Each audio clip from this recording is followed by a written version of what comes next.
நெல்லை மாவட்டத்தில் பெய்து வரும் கனமழை காரணமாக நெல்லை டவுன் பகுதியில் உள்ள காமாட்சியம்மன் கோவில் வளாகத்திற்குள் மழைநீர் புகுந்திருக்கிறது. அதனை வெளியேற்றும் பணிகள் தீவிரமாக நடைபெற்று வருகிறது. இது தொடர்பான கூடுதல் விவரங்களோடு இணைக்கிறார் செய்தியாளர் சிவமணி. சிவமணி, விவரங்கள். நந்தா திருநெல்வேலி மாவட்டத்தில் கடந்த 2 தினங்களாக கனமழை பெய்து வருகிறது. இதன் காரணமாக பல்வேறு தாழ்வான பகுதிகளில் தண்ணீர் தேங்கி இருக்கிறது. பாபநாசம் அணையில் திறக்கப்பட்ட தண்ணீர் அதோடு காட்டாற்று வெள்ளம் அனைத்தும் இணைந்து தாமிரபரணி ஆற்றில் தண்ணீர் வரத்து தொடர்ந்து அதிகரித்து வருகிறது. தற்போது 19,000 கனஅடி தண்ணீர் தற்போது ஆற்றில் செல்லக்கூடிய நிலை காணப்படுகிறது. இதனிடையே திருநெல்வேலி டவுன் பகுதியில் சுவாமி நெல்லையப்பர் காந்திமதி அம்பாளுக்கு காட்சி கொடுத்த கடம்பா காமாட்சியம்மன் கோவில், அந்த கடம்பா நதி காமாட்சியம்மன் கோவில், அந்த கோவில் வளாகத்திற்குள் தண்ணீர் தேங்கி இருக்கிறது.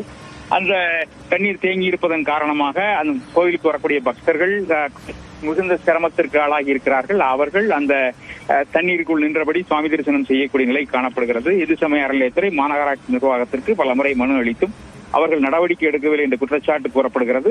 ஆனாலும் கூட கோவில் நிர்வாகத்தில் அங்கு இருக்கக்கூடிய நிர்வாகிகள் தண்ணீரை மோட்டார் மூலமாக வெளியேற்றும் நடவடிக்கைகளில் ஈடுபட்டு வருகிறார்கள். நன்றி சிவமணி, விவரங்களுக்கு.